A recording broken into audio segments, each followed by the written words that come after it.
नेपाल दुनिया भर में अपनी खूबसूरती और बर्फ-पोश पहाड़ों के लिए मशहूर मुल्क है, लेकिन आज यही नेपाल एक ऐसे पॉलिटिकल क्राइसिस में डूबा है जिसने पूरे खित्ते को हिला दिया है।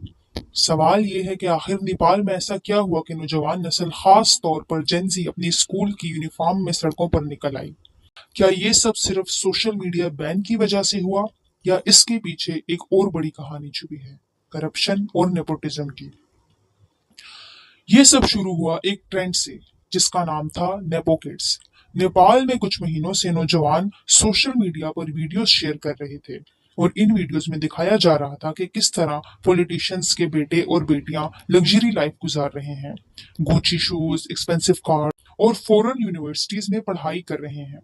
ये वही सियासतदान थे जो अवाम को रोज कह रहे थे कि मुल्क में रिसोर्सेस कम हैं, जॉब्स नहीं है और इकोनॉमिक क्राइसिस चल रहा है। लेकिन दूसरी तरफ इन्हीं के बच्चों की वीडियोस सोशल मीडिया पर वायरल हो रही थी, जहां वो फॉरेन ट्रिप्स, लेविश पार्टीज और ब्रांडेड क्लॉथ्स में नजर आ रहे थे। ये सब देखकर नेपाल की जेन ज़ी नस्ल के अंदर गुस्सा भड़क उठा।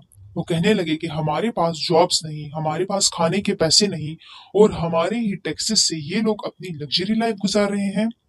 यहाँ से शुरू हुआ एक मूवमेंट। यंगस्टर्स ने वीडियोस एडिट करके एक हैशटैग के नाम से इंस्टाग्राम, टिकटॉक और ट्विटर पर चलाना शुरू कर दिया, हैशटैग नेपोकिड्स। ये ट्रेंड इतना स्ट्रांग हुआ कि हुकूमत की नींदें उड़ गई। हुकूमत के पास दो चॉइसेस थी, या तो अपनी करप्शन एक्सेप्ट करें और ट्रांसपेरेंसी को सामने ले आए, या फिर आवाज को दबा दें। तो इन्होंने दूसरी चॉइस को पहली चॉइस पर तरजीह दी। इन्होंने दूसरा ऑप्शन चुना और एक दिन अचानक अनाउंस कर दिया कि नेपाल में इंस्टाग्राम, यूट्यूब, फेसबुक और व्हाट्सएप बंद किए जा रहे हैं, यानी इन पर मुकम्मल बैन लगाया जा रहा है। गवर्नमेंट ने ये कहा कि ये सब नेशनल सिक्योरिटी के लिए किया जा रहा है, लेकिन सब जानते थे कि ये बैन असल में करप्शन को छुपाने के लिए लगाया गया है। बैन लगते ही नेपाल के यंगस्टर सड़कों पर निकल आए। हजारों की तादाद में तुलबा और आम शहरी एक ही नारा लगा रहे थे, करप्शन पर बैन लगाओ, सोशल मीडिया पर नहीं। सीन्स बहुत हैरानकुन थे। छोटे बच्चे तक अपने यूनिफॉर्म में यूनिवर्सिटी और कॉलेजेस से निकल आए और हर तरफ नेपो किड्स के खिलाफ आवाज उठा रहे थे। लेकिन हुकूमत ने बजाय बात सुनने की अपनी ताकत के इस्तेमाल करने का फैसला किया।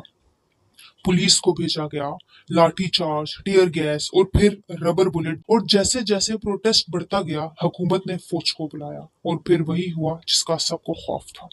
फायरिंग शुरू कर दी गई, वाटर कैनन्स चलाए गए, सड़कें मैदानी जंग में बदल गईं। इन प्रोटेस्ट में 19 जेनजी नौजवान मारे गए, जिनमें से 16 अपने स्कूल यूनिफॉर्म में थे।